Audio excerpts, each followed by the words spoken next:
Hello everyone, welcome to my channel. সকলোকে স্বাগতম জনাইছো। মই প্ৰমোদ।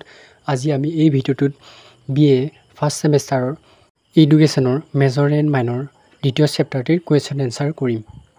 ভিডিঅ'টো আৰম্ভ কৰাৰ আগতে তোমালোকে চেনেলটো সাবস্ক্ৰাইব কৰিবা আৰু বন্ধু-বান্ধৱীসকলক ভিডিঅ'টো শ্বেয়াৰ কৰি দিবা আৰু কোনটো সাবজেক্টৰ কোনটো চেপ্টাৰৰ ভিডিঅ' লাগে তোমালোকে কমেন্ট কৰি জনাবা। দ্বিতীয় চেপ্টাৰ শিক্ষাৰ লক্ষ্য। এতিয়া আমি কুৱেশ্যন এনসাৰ কৰিম। Question number 1. শিক্ষাৰ ব্যক্তিকেন্দ্ৰিক লক্ষ্য আৰু সামাজিক লক্ষ্যৰ পাৰ্থক্য কি বুজাই লিখা। এই দুইটাৰ লক্ষ্য এটা আনটোৰ তেনেকৈ পৰিপূৰক হ'ব তাৰ বিশ্লেষণ কৰা। এনসাৰ প্ৰথমতে ব্যক্তিকেন্দ্ৰিক শিক্ষাৰ লক্ষ্য। ক ব্যক্তিকেন্দ্ৰিক শিক্ষাৰ লক্ষ্য ৰুচৰ প্ৰকৃতি দাৰ্শনিক ওপৰত নিৰ্ভৰশীল। দ্বিতীয় ব্যক্তিক স্বকীয় স্বাধীনতা আৰু বিভিন্নতাৰ বিকাশ হোৱাৰ বিচাৰে। ক ব্যক্তিকেন্দ্ৰিক সৰ্বোচ্চ বুলি গণ্য কৰে। ব্যক্তিৰ অবিহনে সমাজৰ বিকাশ নহয়। খ ব্যক্তিৰ নিজৰ কাৰ্যৰ দ্বাৰা সমাজৰ সমস্যা সমাধান কৰিবৰ বিকাশ পথ সুগম কৰিব পাৰে। আৰু নেক্সট সামাজিক শিক্ষাৰ লক্ষ্য। ক সমাজকেন্দ্ৰিক লক্ষ্য প্ৰয়োগবাদ বা বাস্তৱবাদ ধাৰণাৰ ওপৰত নিৰ্ভৰশীল। খ সামাজিক পৰিৱেশ ইয়াৰ বিকাশ প্ৰগতিৰ ওপৰত গুৰুত্ব দিয়ে। গ সমাজ বা ৰাষ্ট্ৰ হ'ল সকলো প্ৰগতি আৰু বিকাশমূল। সমাজৰ বিকাশ নহ'লে ব্যক্তিৰ বিকাশ নহয়।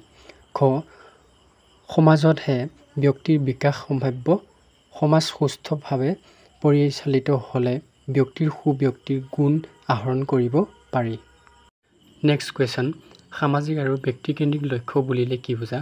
দুয়োটা লক্ষ্যৰ সমাজত ভাৰসাম্য বজাই ৰাখিবলৈ সম্ভৱনে মুকলিকৈ ব্যাখ্যা কৰা। Answer number 1.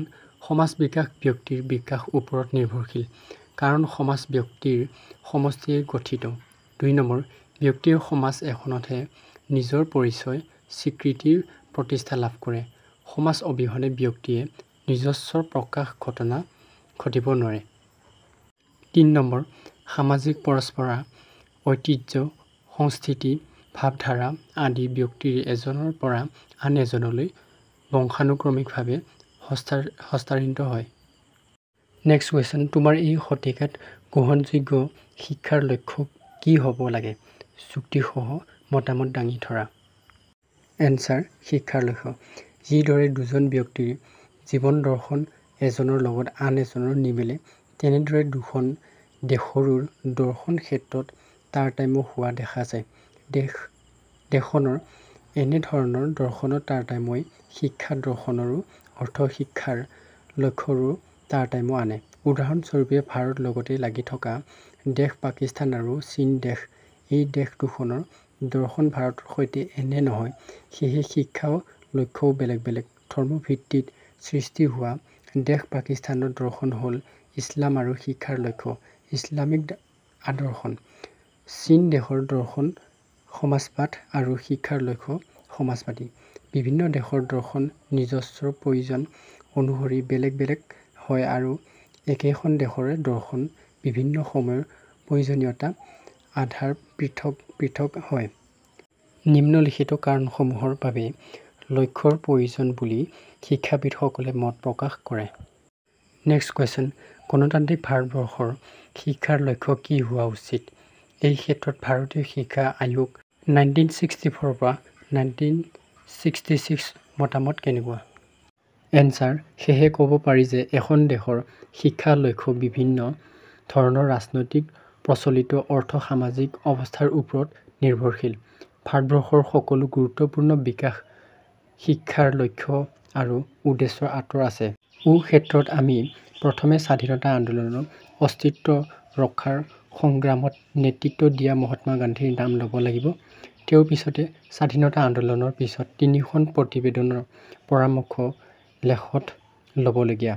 1 নম্বৰতে কোঠাৰী আয়োগৰ আবেদন 1964-66 জাতীয় শিক্ষাৰ আঁচনি 1986 আৰু 3 নম্বৰতে ৰামমূৰ্তিৰ প্ৰতিবেদন 1990। নেক্সট কুৱেশ্যন ভাৰতবৰ্ষৰ নিচিনা গণতান্ত্ৰিক দেশৰ শিক্ষাৰ উপযোগী লক্ষ্য কি হ'ব লাগে। যুক্তি বৰ্ণনা কৰা। এনসাৰ শিক্ষাৰ গণতান্ত্ৰিক নীতি।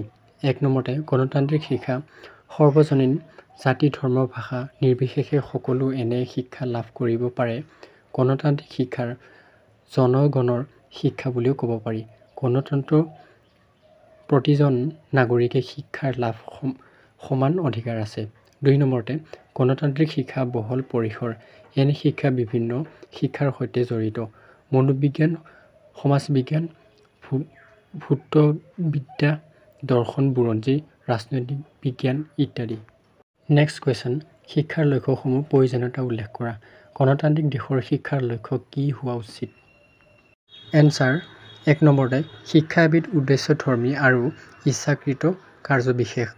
সংগঠিত ৰূপৰ ইয়াক শিশুৰ আচৰণ সংশোধনৰ বাবে শিক্ষা প্ৰদান কৰা হয়।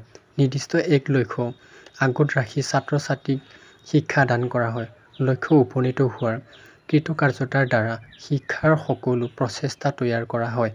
কোনো এটা নিৰ্দিষ্ট স্তৰ শিশুৰ বাবে শিক্ষাৰ লক্ষ্য স্থিৰ কৰাৰ পাছতহে তেনে শিক্ষা পদ্ধতি, পাঠ্যক্ৰম আদি তৈয়াৰ কৰা হয় আৰু লক্ষ্য পূৰণৰ বাবে প্ৰচেষ্টা চলোৱা হয়। 2 নম্বৰ, ডিউৱে কয়, লক্ষ্যৰ দ্বাৰা পৰিচালিত কাৰ্যৰ বুদ্ধিৰ পৰিচয় পোৱা যায়। Acting with an aim is all one with acting intelligently. লক্ষ্যই শিক্ষাৰ অৰ্থ আনি দিয়ে। লক্ষ্যই শিক্ষাৰ উদ্দীপকৰ কাম কৰে আৰু ফলাফল কি হ'ব তাৰ প্ৰতি আগ্ৰহাম্বিত কৰি তোলে। লক্ষ্যই যিমানেই ওচৰ চপা হয় সিমানেই কাৰ্য তৎপৰতা বাঢ়ে।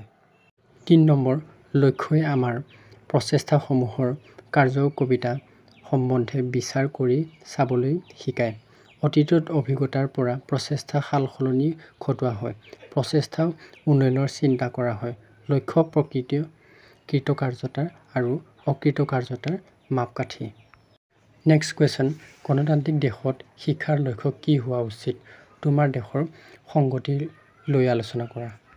এনচাৰ 1 নম্বৰ, আত্ম-উপলব্ধি আৰু ব্যক্তিৰ মৰ্যাদা নিৰ্ণয় কৰা। 2 নম্বৰ, সকলোকে সমতুল্য কৰা। 3 নম্বৰ, ভাতৃত্ববোধ। নেক্সট কুৱেশ্যন, বৃত্তিমূলক শিক্ষাৰ লক্ষ্য কি? এই লক্ষ্যত গুণাগুণ আৰু দোষসমূহ আলোচনা কৰা। এনচাৰ বৃত্তিমূলক লক্ষ্য। 1 নম্বৰ, বৃত্তিমূলক লক্ষ্যই শাৰীৰিক বা বাহ্যিক দিশৰ সকলো কাৰ্যক্ৰম অন্তৰ্ভুক্ত কৰিছে।